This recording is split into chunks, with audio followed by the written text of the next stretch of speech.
Drawing রুমে বসে বসে আইপ্যাডে ফ্রি ফায়ার গেম খেলছি। তখনই কলিং বেল বেজে ওঠে।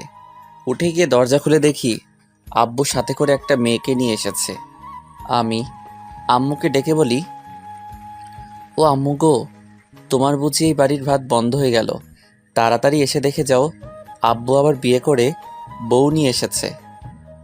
ওই হারামজাদা চুপ। আগে সব কথা শুনে তারপর চেঁচামেচি কর। আর কি বলবে তুমি? ছি ছি আব্বু, তুমি এই বয়সে আবার বিয়ে করলে?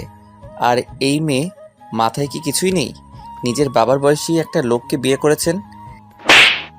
আব্বু ঠাস করে আমার গালে থাপ্পড় মেরে বলে, এনাফ। অনেকক্ষণ থেকে ফালতু কথা বলেই যাচ্ছিস। কথা আগে শুনে তারপর চেঁচামেচি করবি। আমি গালে হাত দিয়ে দাঁড়িয়ে আছি। তখনই আম্মু এসে মেয়েটাকে দেখে একটা হাসি দিয়ে বলে, আরে নীলামা, আয় ভিতরে আয়, বাইরে দাঁড়িয়ে আছিস কেন? তোমার ছেলে ভেতরে আসতে দিলে তো আজ সেই কখন থেকে ফালতু বকবক করেই যাচ্ছে। আমি তো আব্বু আম্মুর কথা শুনে বোকার মতো তাকিয়ে আছি। আম্মু বলে, কেন? নীল আবার কি করলো? কি করেনি তাই বলো। এরপর আব্বু আম্মুকে একটু আগে সব কথা বলে। সব শুনে আম্মু হাসতে হাসতে বলে, আরে ও তোর আব্বুর বন্ধুর মেয়ে নীলা, আজ থেকে আমাদের বাড়িতে থাকবে আর তোকে পড়াবে। কি? উনি আমাকে পড়াবে মানে? কিসে পড়ে উনি? ও মাস্টার ফাইনালি আরে পড়ে। ও আচ্ছা ঠিক আছে। বলেই আইপ্যাড নিয়ে রুমে আসতে গেলে আব্বু পিছন থেকে ডেকে বলে, নীলা মামুনি ব্যাগটা সাথে করে নিয়ে যা, আর তোর পাশের রুমটা দেখিয়ে দে।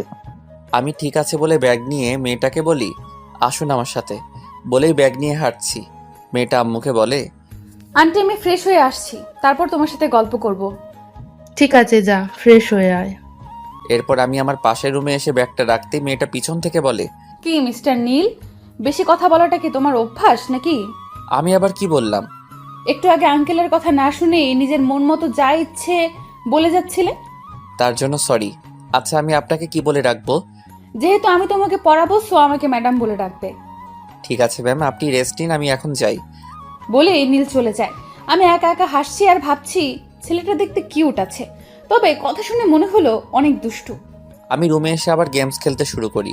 একটু পর দরজায় কেউ নক করে। আমি ভিতরে আসতে বলে মোবাইলের দিকে তাকিয়ে আছি। কি মিস্টার, মোবাইলে এমন করে কি দেখছো?